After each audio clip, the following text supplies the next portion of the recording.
မင်္ဂလာပါဒီ recording ကိုညဘက်အိပ်ယာဝင်ချိန်နဲ့အေးအေးဆေးဆေးအနားယူတဲ့အချိန်မှာပဲနားထောင်ဖို့တိုက်တွန်းလိုက်ပါရစေကားမောင်းနေစဉ်နဲ့စက်ပစ္စည်းတွေကင်တွယ်နေတဲ့အချိန်မှာလုံးဝနားမထောင်ဖို့ကိုလည်းမေတ္တာရက်ခံအပ်ပါတယ်ဒီ recording ပြီးဆုံးခါနီးမှာတော့နှစ်ချိုက်ချိုက်အိပ်ပျော်စေမှာဖြစ်တယ်လို့တင့်ရဲ့မတိစိတ်ထဲမှာအပြုသဘောဆောင်တဲ့အတွေးတွေကိန်းအောင်နေစေဖို့လည်းအကြံပြုပြောတော့ပေးမှာဖြစ်ပါတယ်ပထမဆုံးသက်တောင့်သက်သာဖြစ်စေဖို့ပြင်ဆင်လိုက်ပါအိပ်ရာထဲမှာရောက်နေတယ်ဆိုရင်အိပ်နေတဲ့ပုံစံကိုပြင်ဖို့လိုရင်ပြင်ပါမျက်လုံးလေးတွေကိုလည်းအသာရလေးမိတ်ထားလိုက်ပါကျမတို့စိတ်လက်ပေါ့ပါပြီးတော့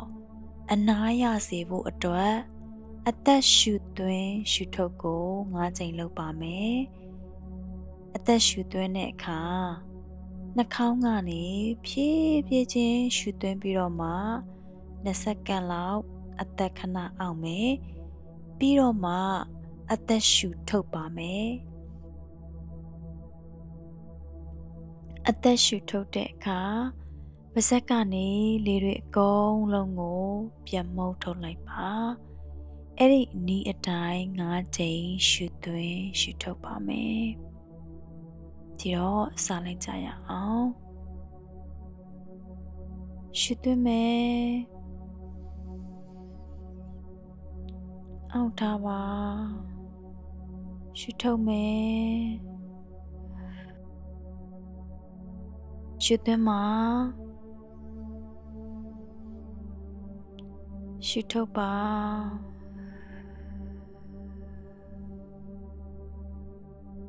နောက်တစ်ချိန်ရှူသွင်းပါ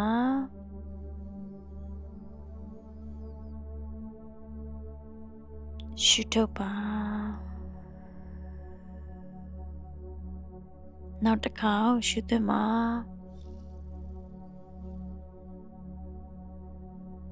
ရှူထုတ်ပါ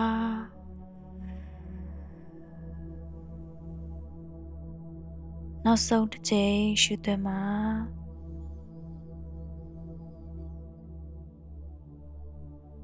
ရှူထုတ်ပါ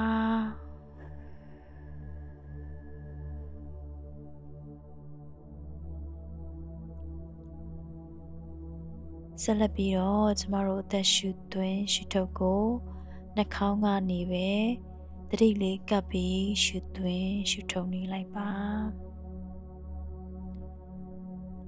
ကျမတို့အခုလိုမျိုးအသက်ရှူသွင်းရှူထုတ်လိုက်တဲ့အခါတိုင်းခန္ဓာကိုယ်ကပို့ပြီးတော့မှအနားရလာတာကိုခံစားကြည့်ပါ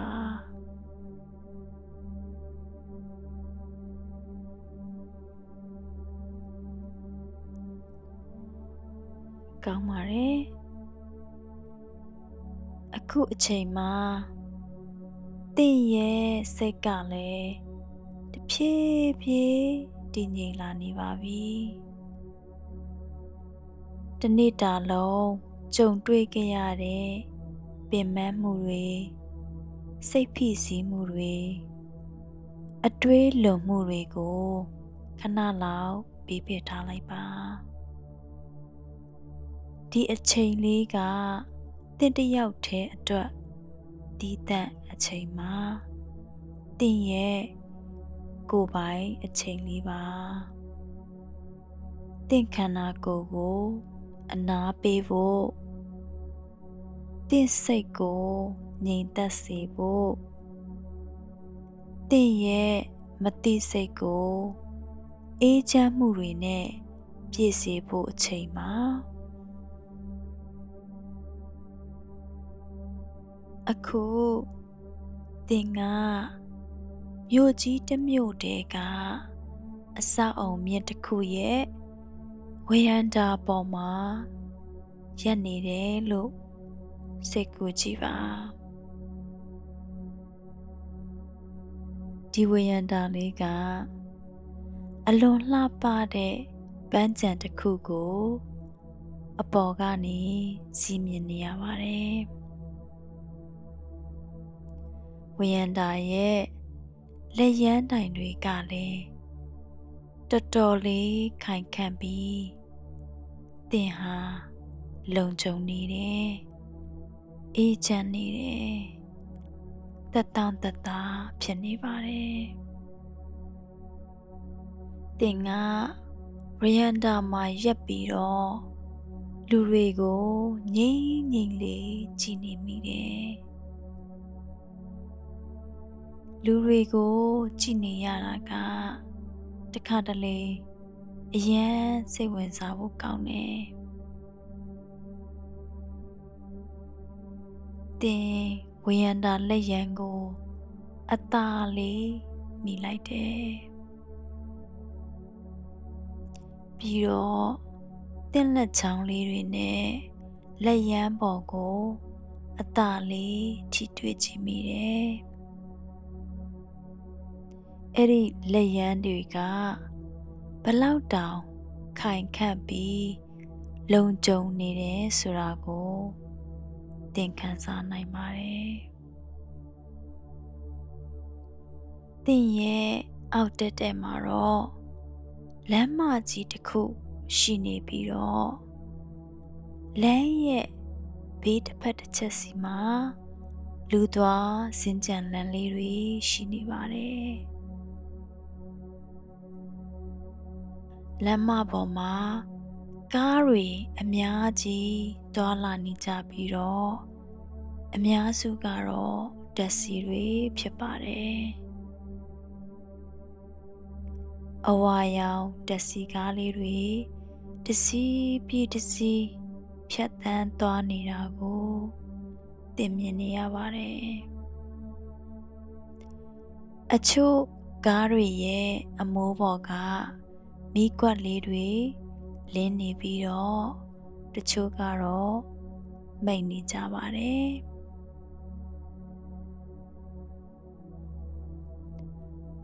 လူသွားစင်ကြံလမ်းမတွေပေါ်မှာတော့လူတွေအများကြီးလမ်းလျှောက်နေကြတယ်လက်ထဲမှာဆောင်ရွက်စာတမ်းတစ်တာလေးကင်ပြီးဝတ်စုံပြေဝတ်ထားတဲ့စီးပွားရေးသမားတဦးကိုသင်မြင်နေရတယ်အလုပ်သွားဖို့ပြင်ဆင်ဝတ်ဆင်ထားပြီးဖုံးပြောနေတဲ့အမျိုးသမီးတစ်ယောက်ကိုလည်းမြင်နေရပါတယ်ကလေးငယ်2ယောက်ကိုကျောင်းလိုက်ပို့နေတဲ့မိခင်တဦးကိုလည်းတွေ့ရသလိုကြောဖို့အိတ်ကိုစီနဲ့စာသင်ခန်းစီရှောက်လှမ်းနေကြတဲ့ကျောင်းသားကျောင်းသူလေးတွေကိုလည်းမြင်တွေ့နေရပါတယ်ပန်းခြံနားမှာရှိနေတာကြောင့်ခွေးလေးတွေနဲ့လမ်းလျှောက်နေတဲ့လူတွေကိုလည်းသတိထားမိတယ်လမ်းပေါ်မှာခွေးပိုင်ရှင်2ဦးမျက်နှာချင်းဆိုင်ဖြတ်လျှောက်သွားကြတဲ့အခါခွေးလေးတွေအချင်းချင်းဟောင်နေကြတဲ့အတန်ကိုလည်းသင်ကြားနေရပါတယ်သူတို့အဝေးကိုဆက်လျှောက်သွားကြတဲ့အခါမှာတော့ပန်းခြံထဲကအခြားခွေးလေးတွေဟောင်နေကြတဲ့အတန်ကိုပါတက်တက်လေးကြားနေရပြန်ပါတယ်အဲ့ဒီအတန်လေးတွေကတင့်ကိုပို့ပြီးစိတ်အေးချမ်းအပန်းပြေနေစေပါတယ်ခွေးလေးတွေကပန်းခြံထဲမှာပျော်ပျော်ရွှင်ရွှင်နဲ့သူတို့ရဲ့အချိန်တွေကိုကုန်ဆုံးနေကြတာပါလူတွေကတနေ့တာရဲ့အလုပ်များပြမှုတွေကြားထဲကနေအချိန်လုပြီးတော့သူတို့ရဲ့အချစ်တော်ခွေးလေးတွေကိုလမ်းခေါ်ရှောက်ပေးနေကြတာကိုမြင်ရတာက တကယ့်ကိုစိတ်ချမ်းမြေ့စရာကောင်းလာပါတယ်ဒီနေ့ကအပြင်မှာရာသီဥတုကလည်းတကယ့်ကိုတာယာလှပတဲ့နေ့လေးတစ်နေ့ပါကောင်းကင်ပြာကြီးကကြည်လင်းနေပြီးတော့နေတာတဲ့နေ့တစ်နေ့ပါပဲ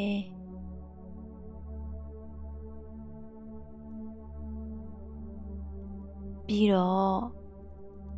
တင်ကလမ်းမပေါ်ကလူတွေကိုစိတ်ဝင်တစားနဲ့ပြန်ပြီးတော့ငေးမောကြည်နေမိပြန်တယ်သူတို့တွေဘယ်သွားနေကြတာလဲဆိုတာတင်စိတ်ကူးယဉ်ကျေးနေမိတယ်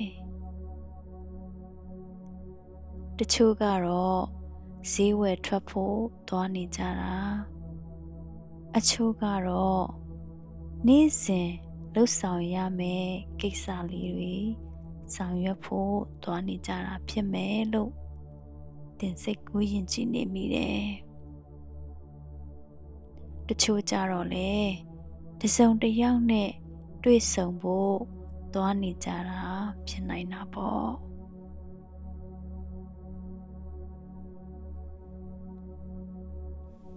လက်ထဲမှာဈေးဝယ်အိတ်ကိုစီနဲ့ရှောက်လှမ်းနေကြတဲ့လူအချို့ကိုလည်းတင်မြင်နေရပါတယ်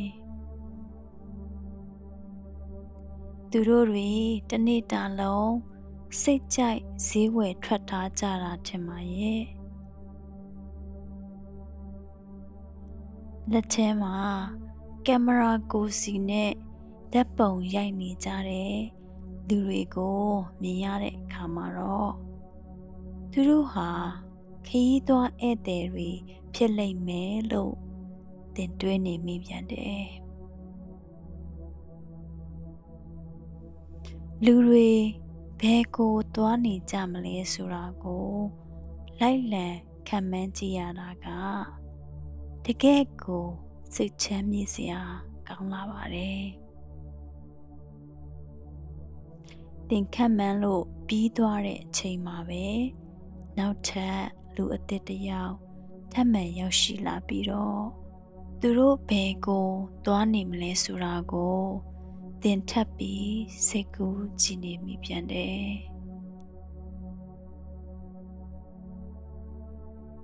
အသက်ကိုဝါဝါရှစ်သွင်းလိုက်တဲ့အခါလမ်းမပေါ်ကဈေးသည်စီကနေလွင့်ပြန်လာတဲ့ပြောင်းမှုပြုတ်ပူပူနွေးနွေးလေးရဲ့မူရနံကိုတင်ရရှိလိုက်ပါတယ်လူတွေကနေ့လယ်စာအတွက်ဝယ်ယူနေကြတာကိုလည်းတင်တွေ့နေရတယ်တချို့လူတွေကအနီးနားလမ်းဘေးထမင်းဆိုင်မှာပဲအေးအေးဆေးဆေးစားတောက်နေကြတယ်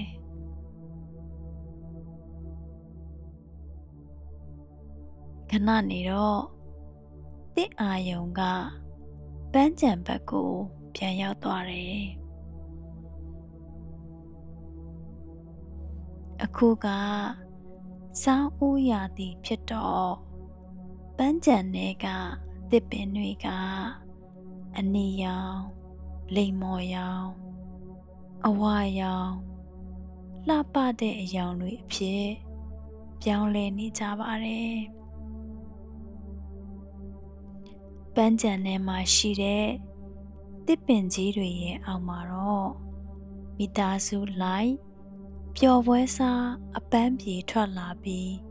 အနားယူနေကြတာကိုလည်းတင်တွေ့နေရပါတယ်တရွက်လေးတွေကလည်း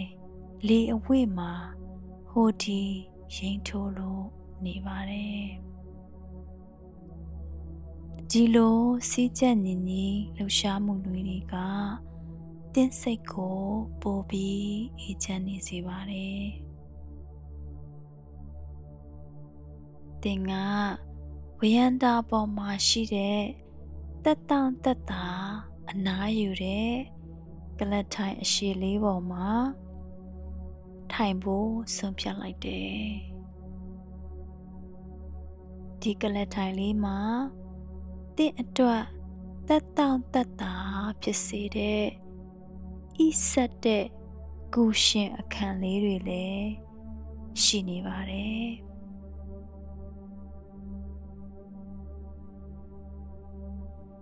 သင်ကတင့်ရဲ့ဦးခေါင်းကိုနောက်ကိုမိလိုက်ပြီးတော့ခြေထောက်နှစ်ဖက်ကိုလည်းအသာအရာဆန့်တန်းကမျက်လုံးလေးတွေမိတ်ထားလိုက်တယ်အခုဆိုရင်တော့အပြင်ကအတန်တွေနဲ့အနက်အသက်တွေအားလုံးတဖြည်းဖြည်းမိမ့်မိန်ပြောက်ကွယ်သွားပါပြီခုနကရရှိခဲ့တဲ့ပြောင်းမှုပြုတ်မူရနံ့လေးပင်ဖြည်းဖြည်းချင်းဝေးကွာပြောက်ကွယ်သွားခဲ့ပါပြီအခုတော့သင်ကတင့်ခန္ဓာကိုယ်တစ်ခုလုံးကိုအပြည့်အဝအနားရစေဖို့အာရုံစိုက်နေပါတယ်ဦးခေါင်းထိပ်ကနေဟိုးခြေချောင်းလေးတွေအထိတင်းမာနေတဲ့ကြွက်သားတွေအားလုံးဖြေလျှော့ခွင့်ပေးလိုက်ပါခန္ဓာကိုယ်မှာရှိတဲ့ကြွက်သားမြင်သေးသေးလေးတွေကအစအားလုံးတစ်ခုချင်းစီပျော့ပြောင်းစေပြီးအနားပေးလိုက်ပါသင်စိတ်ထဲကအတွေးတွေကိုလည်းဖြည်းဖြည်းချင်းလွတ်ချရှင်းလင်းလိုက်ပါအတွေးတစ်ခုပေါ်လာတိုင်းအဲ့ဒီအတွေးတွေကကောင်းကင်ပြာကြီးတွေကိုတိမ်တိုက်တွေလိုပဲလွင့်မျောပြောက်ကွယ်သွားတယ်လို့စိတ်ကူးကြည့်လိုက်ပါ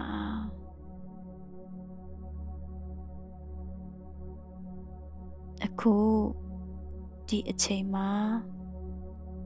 သင်အဲ့ဒီအတွေးတွေတွေးဖို့မလိုအပ်တော့ပါဘူးဒီနေ့ကနေသားတဲ့နေ့လေးတစ်နေ့ပါအခုလိုမျိုးဝရန္တာလဲကလေးထိုင်လေးပေါ်မှာ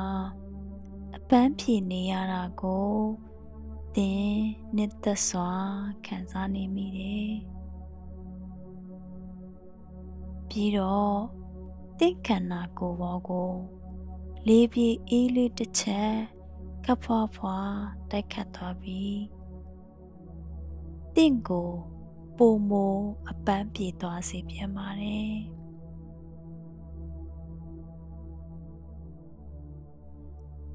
သင်ကဦးခေါင်းကိုကလထိုင်ပေါ်မှာအပြည့်အဝအနားပေးလိုက်တယ်သင်ရဲ့လက်မောင်းနှစ်ဖက်ကဘေးတစ်ဖက်တစ်ချက်မှာအေးချမ်းစွာအနားရနေပြီးတော့သင်ရဲ့ခြေထောက်တွေကလည်းပေါ့ပါပျော့ပြောင်းလို့နေပါတယ်ဒီလိုမျိုးမိမိကိုယ်ပိုင်အချိန်လေးကိုအပြည့်အဝခံစားရင်ပို့ပြီးတော့မှအနားရလာနေပါတယ်ပို့ပြီးငြိမ်သက်လာတယ်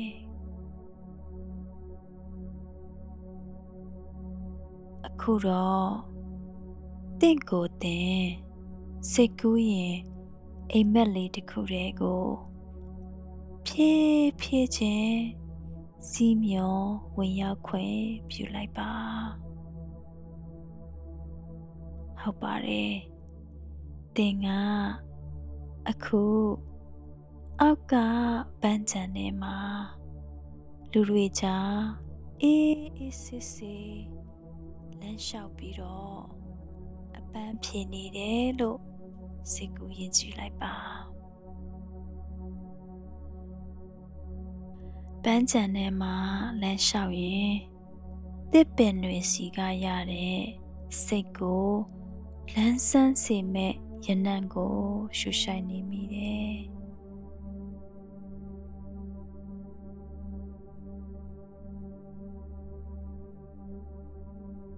သင်ခြေထောက်အောက်ကမျက်ခင်းပြင်လေးရဲ့ခံစားချက်ကိုသိရှိနေပြီးတော့သင်လန်းလျှောက်လိုက်တိုင်းခြောက်သွေ့တဲ့တိရွက်ခြောက်လေးတွေတကျွတ်ကျွတ်မြည်နေတဲ့အသံကိုလည်းကြားနေရပါတယ်။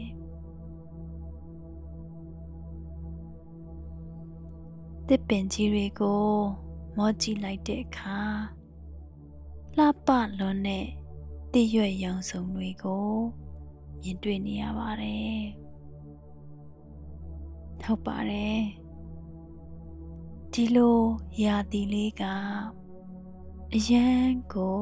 အေးချမ်းတယ်။ဒီလိုနေရာလေးကလည်းအရန်ကိုတတောင့်တတာဖြစ်စေတယ်။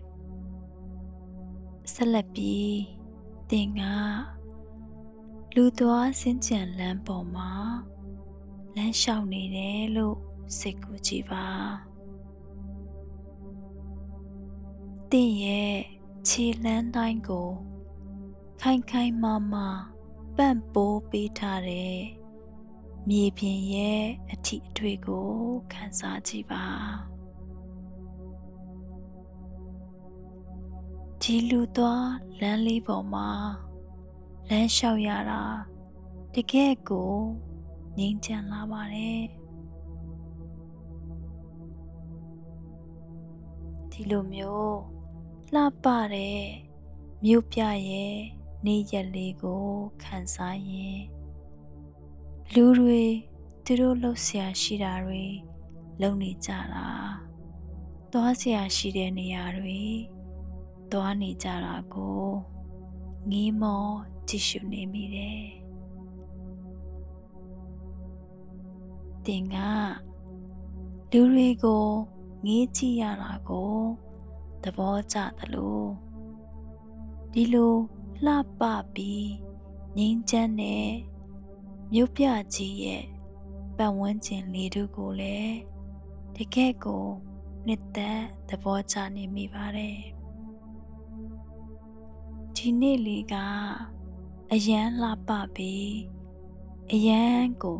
အေးချမ်းတဲ့နေ့လေးတစ်နေ့ပါအခုတော့သင်က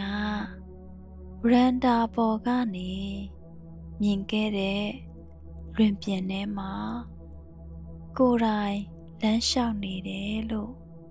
စိတ်ကူးကြည့်ပါအေးအေးစစ်စစ်လမ်းလျှောက်နေတယ်ပြီးတော့ဝရန်တာကိုပြန်မော့ကြည့်လိုက်တယ်ဒီစိတ်ကူးအိမ်မက်လေးထဲမှာအရာအားလုံးကအရန်အေးချမ်းတယ်လမ်းလျှောက်နေတယ်အနားယူနေတယ်လေကောင်းလေတန့်ကိုရှုရှိုက်နေတယ်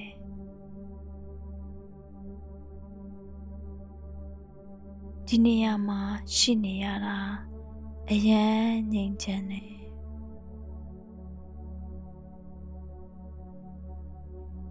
သင်စိတ်ထဲမှာဒီလိုမျိုးပုံဖော်ကြည့်ခြင်းကသင်ရဲ့ခန္ဓာကိုယ်သင်ရဲ့စိတ်ဝိညာဉ်နဲ့သင်ရဲ့စိတ်တည်ငြိမ်မှုကိုအပြည့်အဝအပန်းပြေသွားစေဖို့ကူညီပေးပါတယ်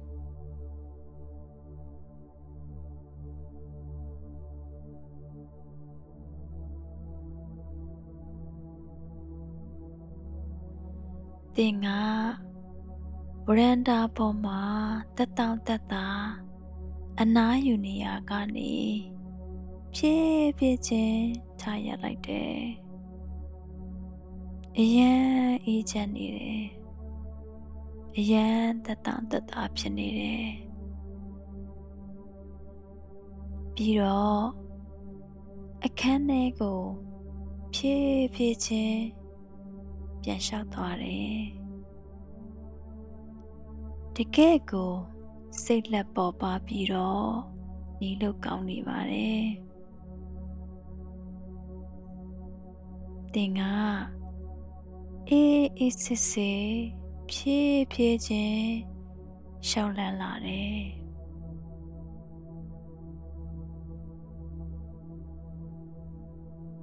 အခန်းပြင်ဘက်က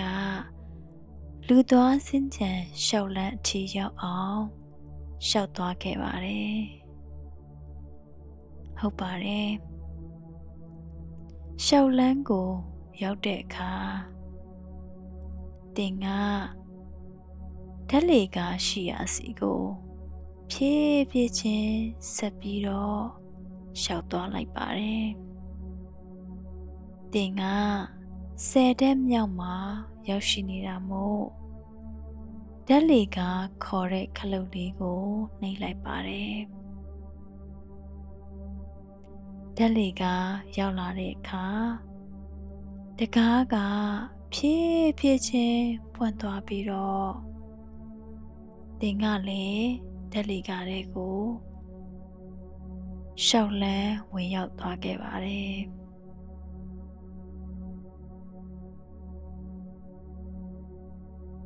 သင်ကအောက်ဆုံးထပ်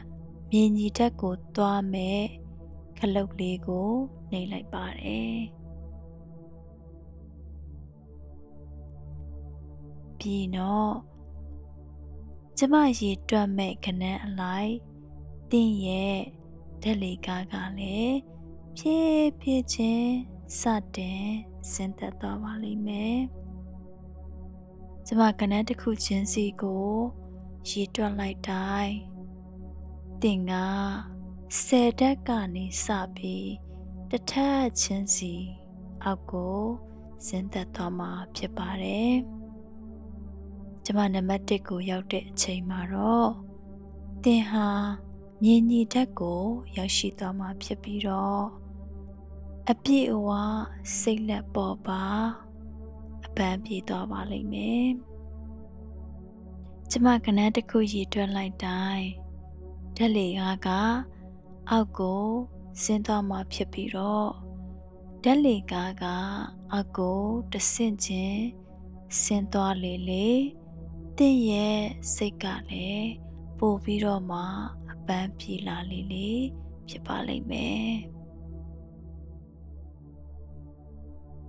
အမှတ်စဉ်30ဓာတ်လေကားစတင်ရွေ့ရှားဆင်းသက်သွားပါတယ်။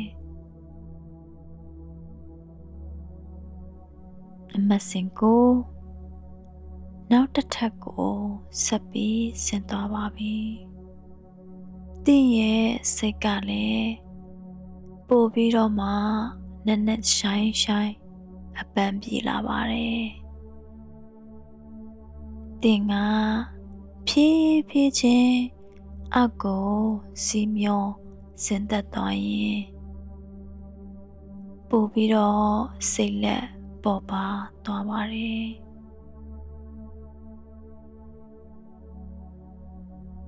အမှတ်စဉ်8ထပ်ပြီးဆင်းသွားပါတယ်။ဓာတ်လေကားကပို့ပြီးနှိမ့်ဆင်းသွားလေသင်ကပို့ပြီးနက်နက်ရှိုင်းနဲ့စိတ်ဖြေလျှော့နိုင်လေပါပဲသင်ကဒီဓာတ်လေကားထဲမှာဘေးကင်းလုံခြုံနေပြီးတော့ကာကွယ်စောင့်ရှောက်မှုခံထားရပါတယ်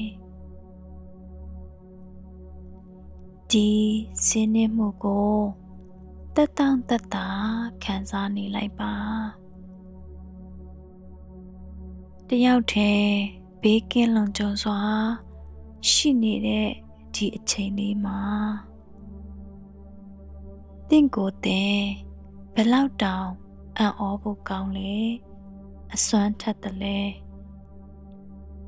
အဖိုးတန်လဲဆိုတာကိုတွေးတောနေလိုက်ပါအခုဆိုရင် အနည်းငယ်ပိုပြီးနေဆင်းသွားပါပြီ။သင်ကပိုပြီးနက်နက်ရှိုင်းရှိုင်းစိတ်အပန်းပြေလာတာနဲ့အမျှသင်ရဲ့စိတ်ကလည်းပိုပြီးပေါ်ပါလာပါတယ်။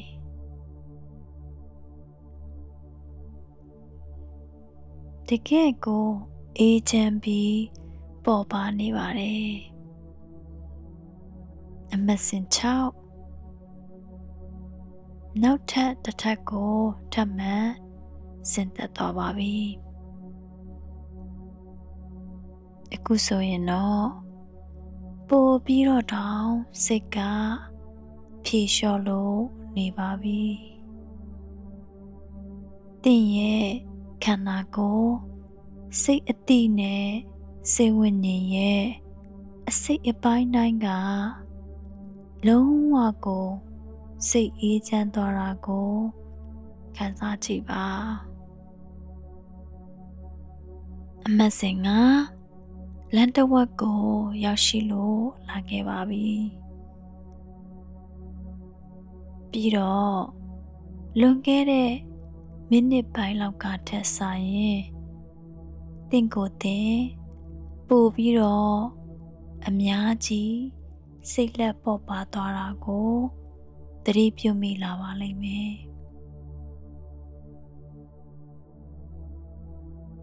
အခုသင်ကဘလောက်တောင်တည်ငြိမ်ပြီးတော့ငြိမ်းချမ်းနေပြီလဲဆိုတာကိုသိရှိခံစားလိုက်ပါနောက်ဘယ်လိုအခြေအနေမျိုးနဲ့ပဲကြုံသင်ကိုယ်သင်ဘယ်လောက်အထိတည်ငြိမ်အောင်ထိန်းထားနိုင်မလဲဆိုတာကိုပါ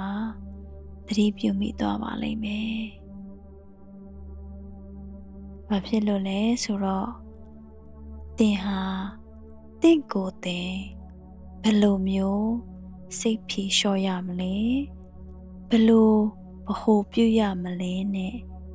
သင်စိတ်ကိုဘယ်လို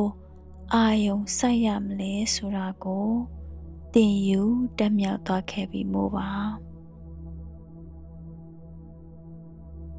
အမှတ်စဉ်လေးအခုဆိုရင်အနည်းငယ်ပို့ပြီးတော့မှနှိမ်ဆင်းသွားပြန်ပါပြီဒီငြိမ်းချမ်းလာတဲ့ဓာတ်လေကားစီးနှင်းမှုကိုခံစားရင်းနဲ့သင်ကပို့ပြီးတော့မှစိတ်အပန်းပြေလို့လာပါတယ်အမှတ်စဉ်3နောက်ထပ်တစ်ထပ်ကိုထပ်မံဆင်းသက်သွားပါပြီ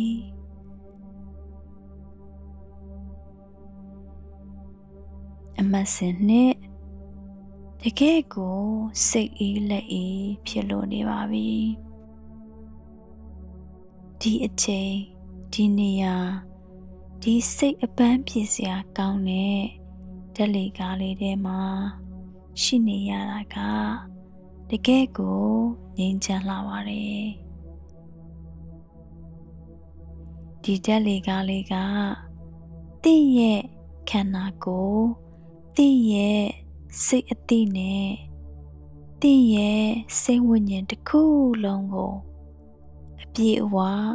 စိတ်လျှော့စေဖို့အတွက်ဖန်တီးထားတာပါဒါကြောင့်မို့စိတ်ကိုအေးအေးဆေးဆေးလေးပဲဖြေလျှော့ထားလိုက်ပါနောက်ထပ်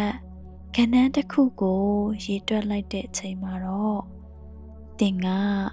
လုံးဝဥတုံစိတ်အပန်းပြေပြီးတက်တောင့်တက်တာဖြစ်သွားမယ်အပြင်မြင်ကြီးတက်ကိုလည်းအောင်မြင်စွာနဲ့ရောက်ရှိသွားမှာဖြစ်ပါတယ်တကယ်ကိုငြိမ်းချမ်းပြီးတကယ်ကိုတည်ငြိမ်အေးချမ်းလာပါတယ်အခုဆိုရင်အမှတ်စဉ်1မြင်ကြီးတက်ကိုရောက်ရှိလို့လာပါပြီဓာတ်လေကတကားလေးပွင့်သွားခဲ့ပါပြီ ပြီးတော့သင်ကတကယ့်ကိုတည်ငြိမ်ငြိမ်းချမ်းလို့နေပါတယ်ဆက်လက်ပြီးတော့ဒီလဲကလတ်ထိုင်လေးပေါ်မှာစိတ်လက်ပေါ်ပါစွာအနားယူနေရင်းနဲ့သင်ဟာကိုယ်တိုင်မသိခဲ့တဲ့အရေးအချင်းတွေအများကြီးရှိနေတယ်ဆိုတာကိုသတိပြုမိလာပါလိမ့်မယ်သင်ကဘာသာစကားအသစ်တစ်မျိုးကိုသင်ယူနိုင်စွမ်းရှိသူတစ်ယောက်ပါသင်ကအယံဉာဏ်ကောင်းတယ်အယံထက်မြက်တယ်သင်လေ့လာခြင်းနဲ့ဘယ်ဘာသာစကားကိုမဆိုကျွမ်းကျင်စွာပြောဆိုနိုင်စွမ်းရှိပါတယ်ဒီ recording ကိုညတိုင်းအိပ်ယာမဝင်ခင်နားထောင်နေတဲ့အခါနေ့ဘက်အချိန်တွေမှာလည်းသင်ကဘာသာစကားအသစ်တစ်ခုကိုလေ့လာဖို့အချိန်ပေးနိုင်လာပါလိမ့်မယ်သင်စိတ်ဝင်စားတဲ့သင်တက်မြောက်လိုတဲ့ဘာသာစကားတစ်ခုကိုအာရုံစိုက်လိုက်ပါအဲ့ဒါကအင်္ဂလိပ်ဘာသာစကားလည်းဖြစ်နိုင်တယ်ဂျပန်စကားလည်းဖြစ်နိုင်ပါတယ်ပြင်သစ်စကားဖြစ်နိုင်တယ်ဒါမှမဟုတ်တရုတ်စကားလည်းဖြစ်နိုင်ပါတယ်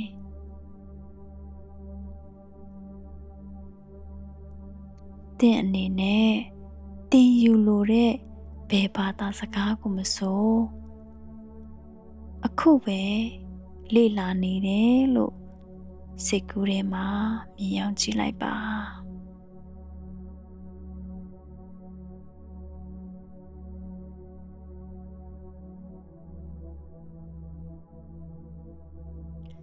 သင်မှာစာအုပ်တွေ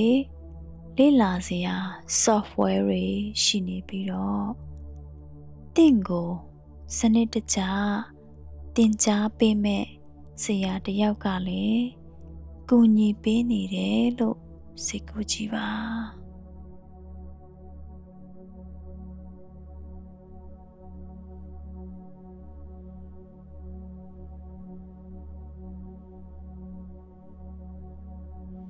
သင်လေ့လာနေတဲ့အချိန်အတောအတွင်းမှာသင်ရဲ့စိတ်အသိကအဲ့ဒီဘာသာစကားကိုရေစုပ်စက်ကူလိုမျိုးပဲအလွယ်တကူစုပ်ယူနိုင်စွမ်းရှိနေပါတယ်သင်ရဲ့အုံနောက်ကသင်ဖတ်သမျှသင်နားထောင်သမျှအချက်လက်အားလုံးကိုအပြည့်အဝမှတ်မိသိသိထားနိုင်ပြီးတော့အရာရာကိုမြဲမြံဆန်ဆန်နဲ့ထိရောက်စွာနားလည်သဘောပေါက်နိုင်ပါတယ်သင်ရဲ့မှတ်ဉာဏ်စွမ်းအားကလည်းကောင်းမွန်လာပါတယ်တစ်ရက်ထက်တစ်ရက်သင်ဟာစကားလုံးအသစ်တွေကိုပို့ပြီးတော့သိလာရတယ်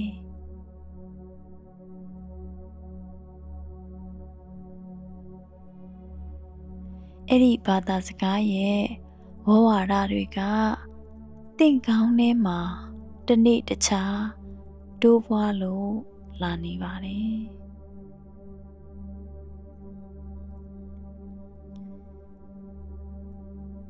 သင်ကဘာသာစကားအသစ်ကိုလေ့လာဖို့အချိန်ပေးလိုက်တဲ့အခါတိုင်းမှာလေသင်ရဲ့အာရုံစူးစိုက်မှုကအပြည့်အဝရှိနေပါတယ်တနေ့ထက်တနေ့သင်ရဲ့အာရုံစိုက်နိုင်စွမ်းနဲ့တည်ငြိမ်မှုစွမ်းအားတွေကပိုပြီးတော့မှအားကောင်းလာတယ်သင်ကတကယ့်ကိုအာရုံစူးစိုက်မှု ကောင်းသူတစ်ယောက်ဖြစ်လာပါတယ်ဘာသာစကားအသစ်ကိုသင်ယူရမှာအာယုံစိုက်နိုင်တယ်လေ့လာနိုင်တယ်မှတ်မိနိုင်တယ်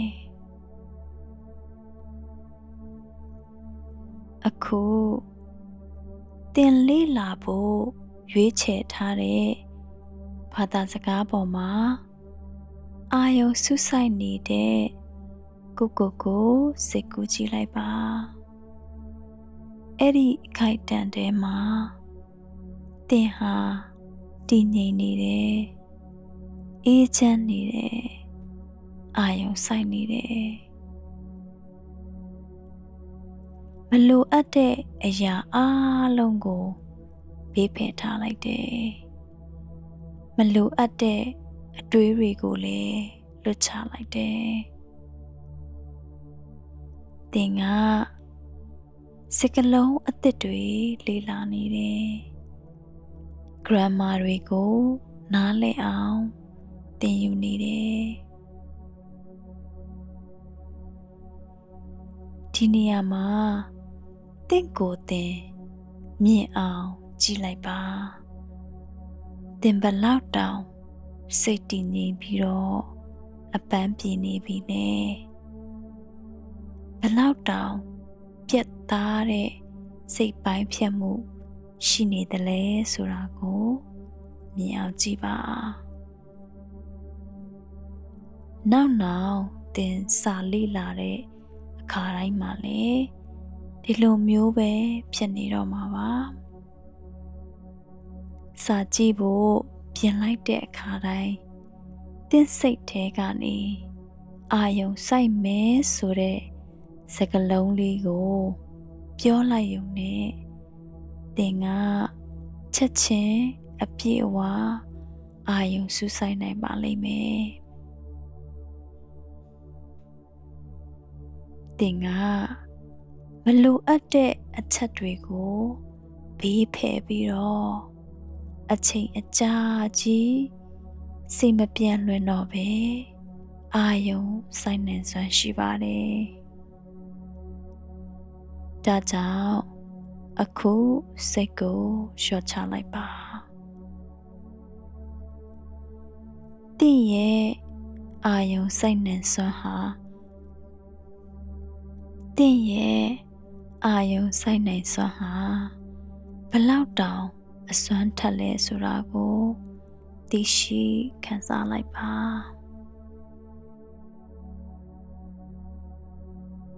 အခုတစ်လကြာပြီးရဲ့အနာဂတ်ထဲက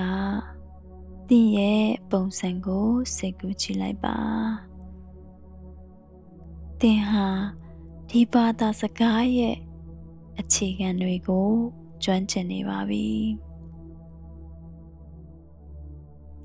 စကားလုံးပေါင်း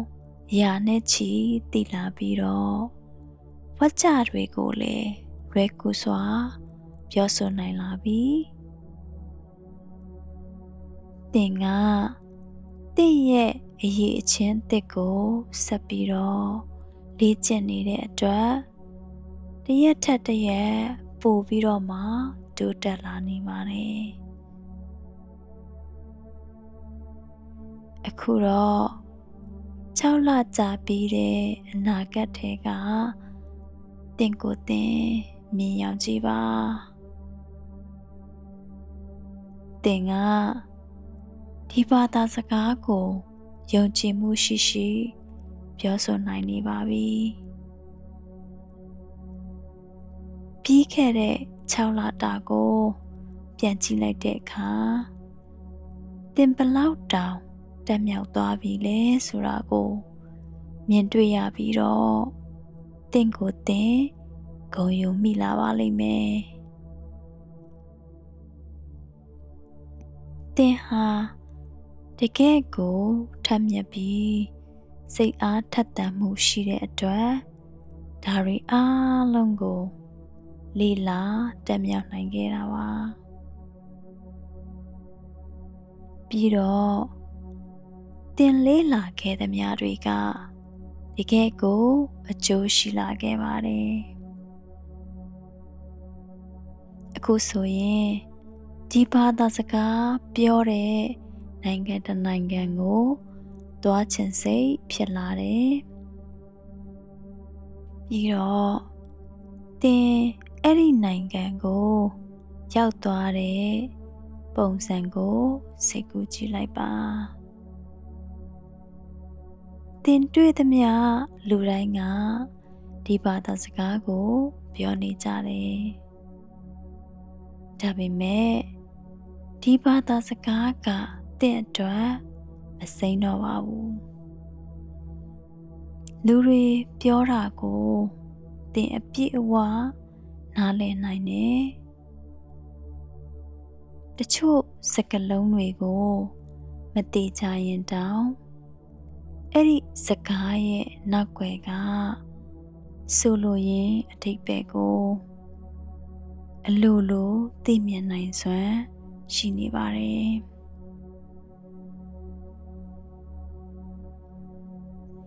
သင်ကဒီဘာသာစကားကိုလွယ်လွယ်ကူကူတဘာဝကြကြပြောဆိုနိုင်တယ်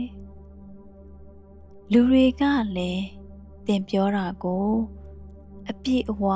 နားလည်ကြသလိုသင်ကလည်း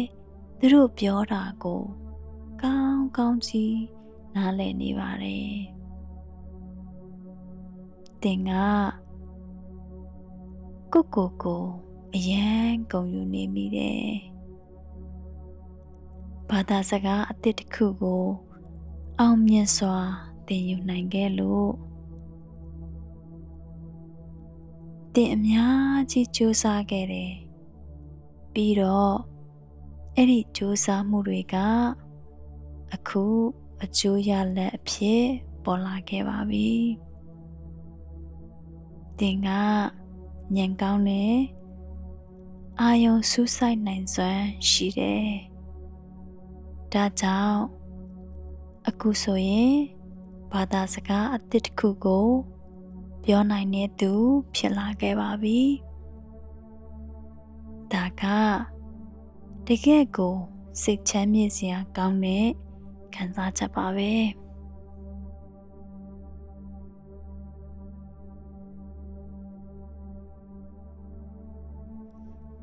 ဆက်လက်အနားယူနေရင်နဲ့သင်သတိပြုမိလာတာကသင်မှာကိုယ်စိတ်ကိုအေးချမ်းအောင်လုပ်နိုင်တဲ့စွမ်းအားကအမြဲတမ်းရှိနေခဲ့တယ်ဆိုတာပါပဲသင်ကကိုယ်စိတ်ကိုတည်ငြိမ်အောင်လုပ်နိုင်တယ်စိတ်ကိုအနာပေးနိုင်တယ်ဒီအရာတွေကိုသဘာဝကျကျလွယ်ကူစွာလုပ်နိုင်ပါတယ်ဘာဖြစ်လို့လဲဆိုတော့သင်ရဲ့အတွင်းစိတ်ကမူလကတည်းကအေးချမ်းတဲ့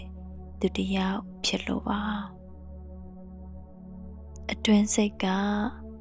တည်ငြိမ်နေတယ်ဒါကြောင့်အခုသင်ခံစားနေရတဲ့ဖိစီးမှုတွေရှိခဲ့ရင်အဲ့ဒီဖိစီးမှုတွေကိုလွတ်ချဖြေလျှော့ပေးလိုက်ပါသင်နှလုံးသားထဲမှာအချိန်အကြာကြီးသိမ်းထားခဲ့တဲ့ပင်ပန်းမှုတွေဖိအားတွေစိုးရိမ်မှုတွေအခုဖြေလျှော့လိုက်ပါအခုပဲလွတ်ချလိုက်ပါသင်ခန္ဓာကိုယ်တစ်ခုလုံးကနေဒီဖိစီးမှုတွေဖြည်းဖြည်းချင်းထွက်ခွာသွားတာကိုစိတ်ကူးကြည့်ပါခံစားကြည့်ပါကောင်းပါတယ်အခုသင်ကိုယ်သင်ဘလောက်တောင်ပေါ့ပါပြီး လွတ်လပ်သွားတယ်ဆိုတာကိုလည်းခံစားကြည့်လိုက်ပါ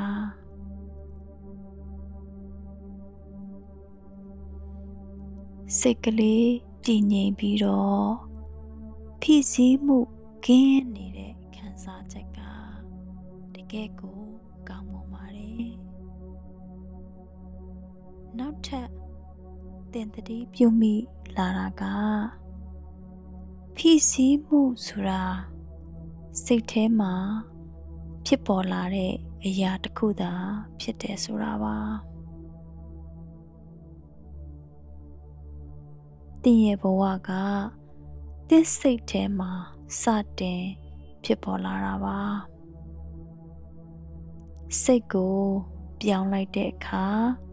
ဘဝလည်းပြောင်းသွားပါတယ်ဒါကြောင့်အခုကနေစပြီးတော့အေးချမ်းဖို့ဆုံးဖြတ်လိုက်ပါသင်ဘဝကိုပိုပြီးငြိမ်းချမ်းအောင်ပိုပြီးအေးချမ်းအောင်ပိုပြီးတတောင့်တတဖြစ်အောင်သင်ပြောင်းလဲလှုပ်ဆောင်သွားမယ်အရာတွေကိုစိတ်ကူးကြည့်လိုက်ပါ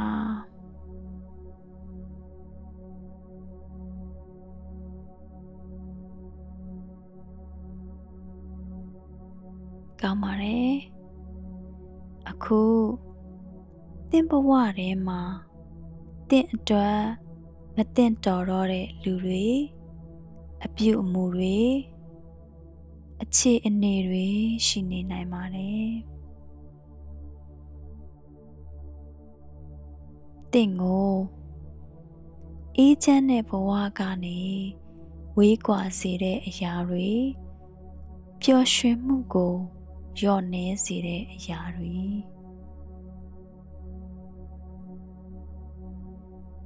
အခုပြောင်းလဲဖို့လိုအပ်တဲ့အရာတွေကိုပြောင်းလဲနေတဲ့သင်ရဲ့ပုံရိပ်ကိုစိတ်ကူးကြည့်ပါ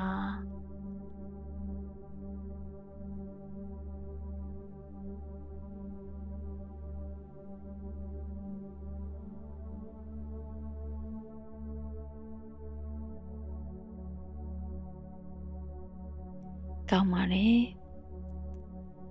သင်သတိပြုမိလာတာကသင်ဘဝကိုပိုကောင်းလာစေမဲ့ positive ဖြစ်တဲ့ပြောင်းလဲမှုတွေကိုသင်အမြဲတမ်းရွေးချယ်နိုင်တယ်ဆိုတာပါအားကောင်းတဲ့ပြောင်းလဲမှုတွေလှပတဲ့ပြောင်းလဲမှုတွေ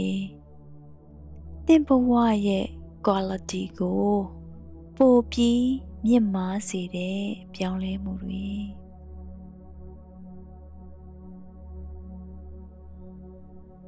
ဆက်လက်ပြီးတော့သင်ကအေးချမ်းတဲ့ဘဝသစ်တစ်ခုမှာနေထိုင်နေတဲ့ကိုစိတ်ကူးကြည့်လိုက်ပါ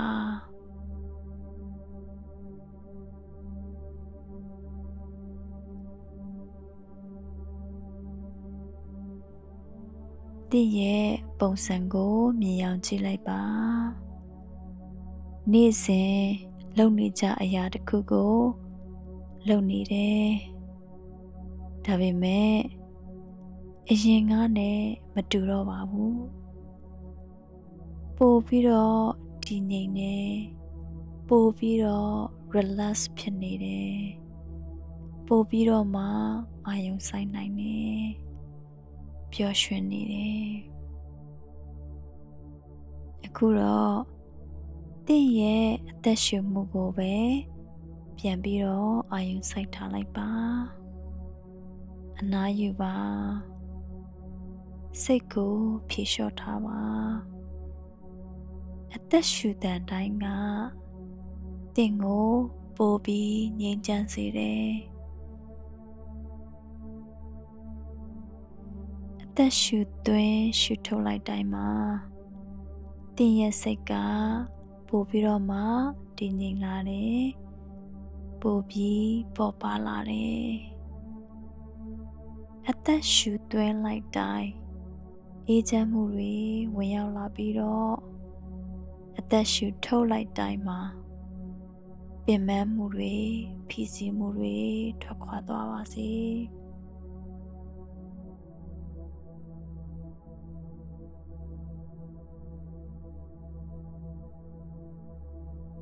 အခုဒီ recording ကိုညဘက်မှာနားထောင်နေတယ်ဆိုရင်သင်ဟာနက်ရှိုင်းနဲ့အိပ်စက်ခြင်းတွေကိုဖြည်းဖြည်းဝင်ရောက်သွားပါလိမ့်မယ်သင်အိပ်ပျော်နေစဉ်သင်ရဲ့မသိစိတ်ကဒီစကားလုံးတိုင်းကိုလက်ခံနေပါလိမ့်မယ်ဒီ recording ကိုနားထောင်တိုင်းဒီအပြုသဘောဆောင်တဲ့အကြံပြုပြောကြားချက်တွေကသင်မသိစိတ်ရဲ့အနက်ရှိုင်းဆုံးအတွင်းစိတ်ထဲမှာကိန်းအောင်နေပါလိမ့်မယ်သင်ကပိုပြီးအေးချမ်းလာတယ်ပိုပြီးယုံကြည်မှုရှိလာတယ်ပိုပြီးသက်သာဖြစ်လာတယ်မနက်ခင်းမှာနိုးထလာတဲ့အခါသင်ဟာကောင်းမွန်စွာအနားယူထားရတဲ့ခံစားချက်နဲ့နိုးထလာပါလိမ့်မယ်လန်းဆန်းနေမယ်အားအင်ပြည့်နေမယ်နေ့တစ်နေ့ကိုကြိုဆိုဖို့အစဉ်သင့်ဖြစ်နေပါလိမ့်မယ်ကောင်းသောညပါရှင်